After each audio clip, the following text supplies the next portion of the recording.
आज का जो प्रेस कॉन्फ्रेंस है, जो प्रेस वार्ता है, उसका शीर्षक है राहुल, रिहाना और रैकेट।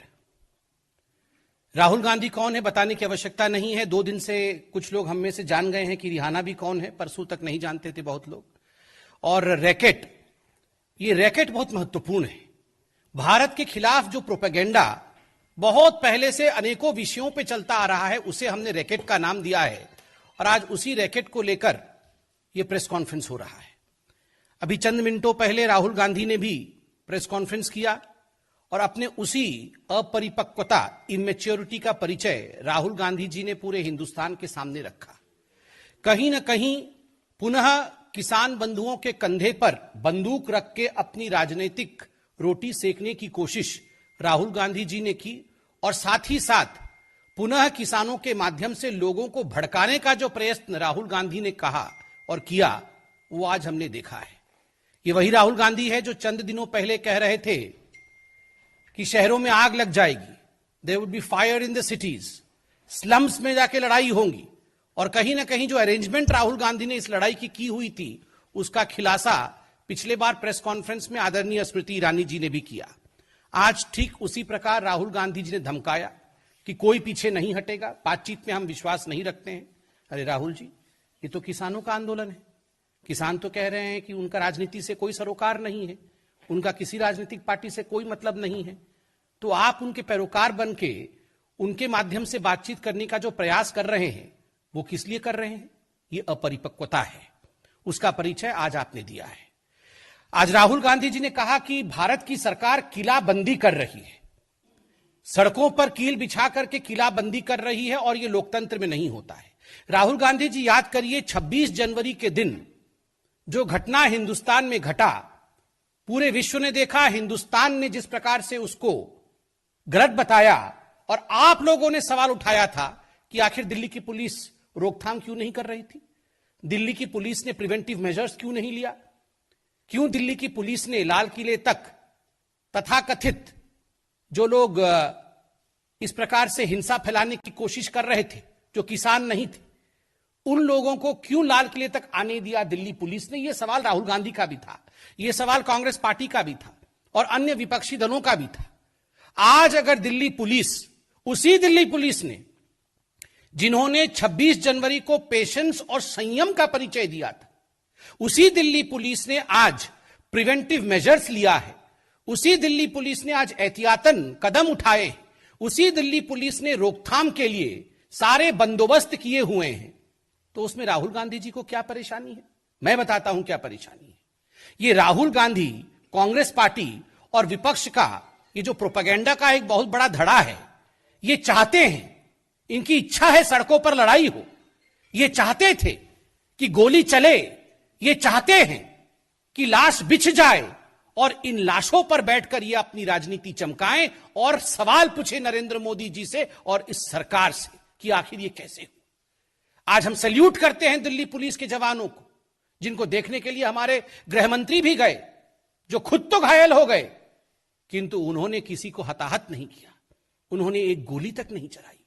आज अगर हमें, आपको, इस देश को बचाने के लिए उन्होंने कुछ प्रयत्न किया है, कुछ जतन कर रहे हैं, उस पर आप अभी से उंगली उठा रहे हैं। आज जिस प्रकार के शब्दों का प्रयोग राहुल गांधी जी ने किया है, यह अपने आप में दुखद है।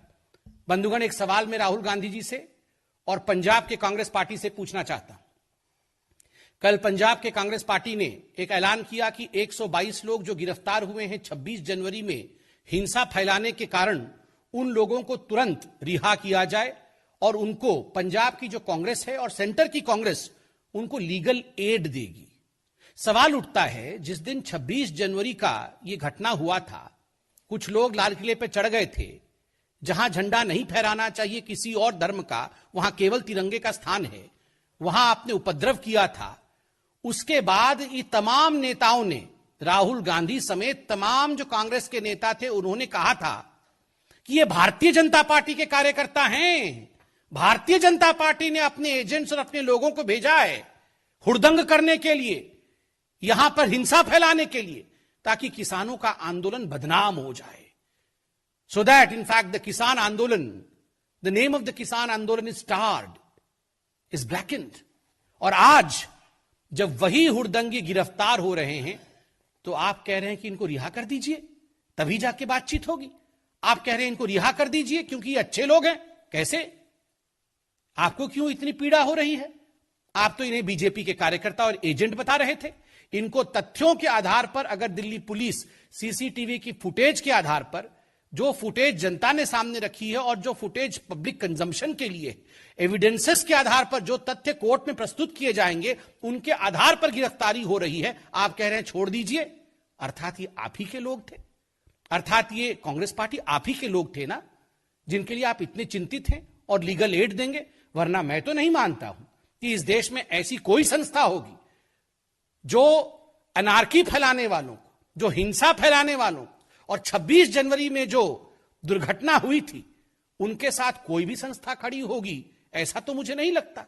स्वाभाविक रूप से यह प्रश्न राहुल गांधी जी के लिए है, क्या ये लोग आपके हैं जो आप इनके लिए लीगल एड देने के लिए तत्पर हैं? राहुल गांधी जी ने आज कहा, बहुत दुख के साथ मुझे कहना पड़ रहा है, मैं वो सेंटेंस लिख के लाया, उन्होंने कहा यह सरकार किसानों को मारना चाहती है। यह सरकार सबका साथ, सबका विकास और सबके विश्वास, इस मंत्र के आधार पर काम करती है। किसी को मारना यह सरकार नहीं चाहती है। सब कैसे उभरे, सब कैसे आगे बढ़े, सब कैसे विकास करे, इसकी चाहत इस सरकार की है। किसान, मजदूर, मजलूम, महिला, युवक, सबके लिए किसानों की सरकार काम करती है। हमारी सरकार किसानों की भी सरकार है। और देखिए मारना क्या होता है, इसका आर्टिकल मैं निकाल के लाया हूं। 1998 में मध्य प्रदेश में सरकार किसकी थी? कांग्रेस पार्टी की थी। अंधाधुंध गोली किस पर चली थी? किसानों की रैली पर चली थी। कितने किसान मारे गए थे? 28 किसान जलियांवाले बाग की तरह वहां भून दिए गए थे। राहुल जी, इसे मारना कहते हैं, इसे रौंदना कहते हैं, इसे डेमोक्रेसी को समाप्त करना कहते हैं। किसानों के लाशों के ऊपर आपने राजनीति की थी। आज आप हमारी सरकार को कटघरे में घेरने की कोशिश कर रहे हैं, झूठे भ्रम को फैलाने की कोशिश कर रहे हैं। आप कह रहे हैं हम मारना चाहते हैं, यह निंदनीय है। राहुल जी, केवल आप नहीं, एक और है रिहाना, उन्होंने भी ट्वीट किया है। ना राहुल को मालूम है कुछ कृषि के बारे में, ना रिहाना को मालूम है कुछ कृषि के बारे में। पूछिए दोनों को, ये रबी क्रॉप क्या होता है, खरीफ क्रॉप क्या होता है, कुछ नहीं मालूम। ना राहुल को मालूम, ना रिहाना को मालूम, मगर दोनों की आदत एक है, दोनों ट्वीट कर रहे हैं। आप बताइए कहां थे ये लोग जब महात्मा गांधी के स्टैच्यू को कैलिफोर्निया के अंदर अभी चंद दिनों पहले डेसिक्रेट किया गया। महात्मा गांधी हमारे राष्ट्रपिता हैं और केवल भारतवर्ष के राष्ट्रपिता नहीं है। महात्मा गांधी पूरे विश्व के अपोस्टल ऑफ पीस हैं, शांति दूत है पूरे विश्व के लिए। जब उनके धड़ को अलग कर दिया जाता है कैलिफोर्निया में, उनके स्टैच्यू के धड़ को, तो कोई भी इनमें से जो आज ट्वीट कर रहे हैं, जो इंटरनेशनल फिगर बने हुए हैं, उनमें से किसी ने ट्वीट किया? किसी ने ट्वीट नहीं किया। जब 84 के दंगे हुए, इनमें से किसी ने ट्वीट किया? हो सकता है उनका जन्म नहीं हुआ हो, मगर इनके जो इकोसिस्टम के लोग हैं, इनमें से किसी ने ट्वीट किया? किसी ने ट्वीट नहीं किया। जब कश्मीरी पंडितों को निकाला जाता है, मैं नहीं कह रहा हूं कि 3 व्यक्तियों का नाम, मगर ये जो इकोसिस्टम है, उनमें से किसी ने कश्मीरी पंडितों के ह्यूमन राइट्स के लिए ट्वीट नहीं किया। और मैं पूछता हूं, दिल्ली पुलिस के जो जवान थे, उनके हाथ कट गए, उनके ऊपर तलवार से आक्रमण हुआ, उनको कूदना पड़ा खाई के अंदर, किसी ने इनमें से तथाकथित ह्यूमन राइट एक्टिविस्ट है, किसी ने ट्वीट किया कि ये ह्यूमन राइट वायलेशन है? किसी ने ट्वीट नहीं किया। और आज राहुल एंड रिहाना ट्वीटिंग। बंधुगण, ये राहुल गांधी जो रह रहे के विदेश जाते हैं, आज मैं बिल्कुल स्पष्टता के साथ बताता हूं, और ये खुलासा भी होगा, ये यूं ही विदेश नहीं जाते हैं।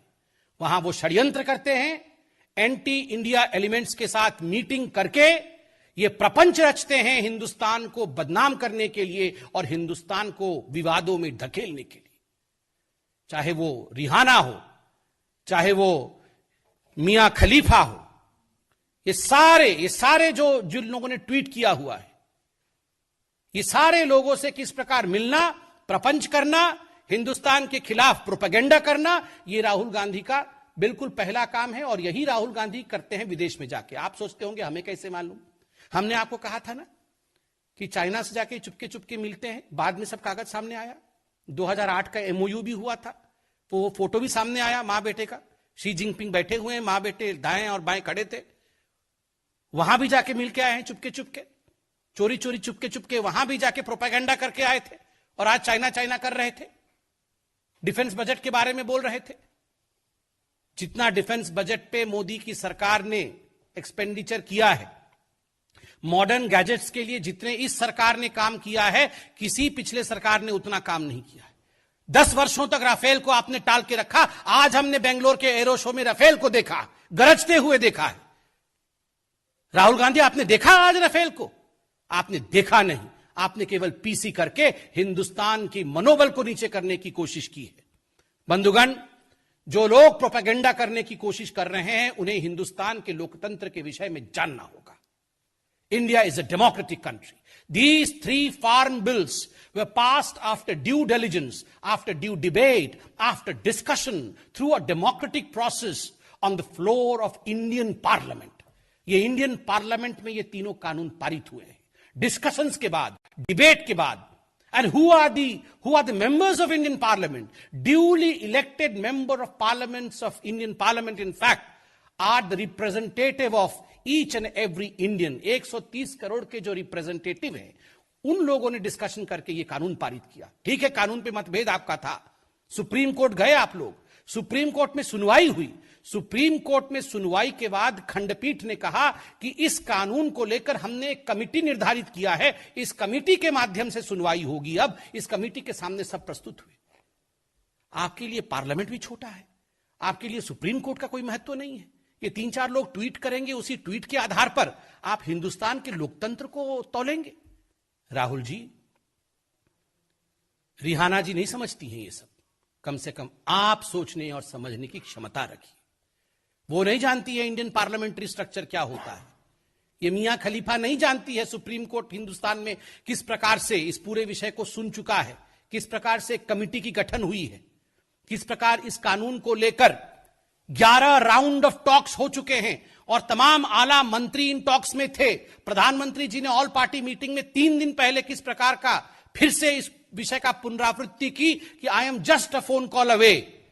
यह होता है लोकतंत्र। इसलिए इंडिया अगेंस्ट प्रोपेगेंडा, जो आज पूरा भारतवर्ष कह रहा है और आज हम भी कह रहे हैं कि इस प्रकार के झूठे अपवाद, इस प्रकार के झूठे प्रोपेगेंडा से हम सबको बचने की आवश्यकता है। और जो मेन स्ट्रीम पॉलिटिकल पार्टीज के नेता हैं जैसे राहुल गांधी, इस प्रकार की भ्रम फैलाने की कोशिश वो ना करें। बहुत बहुत धन्यवाद।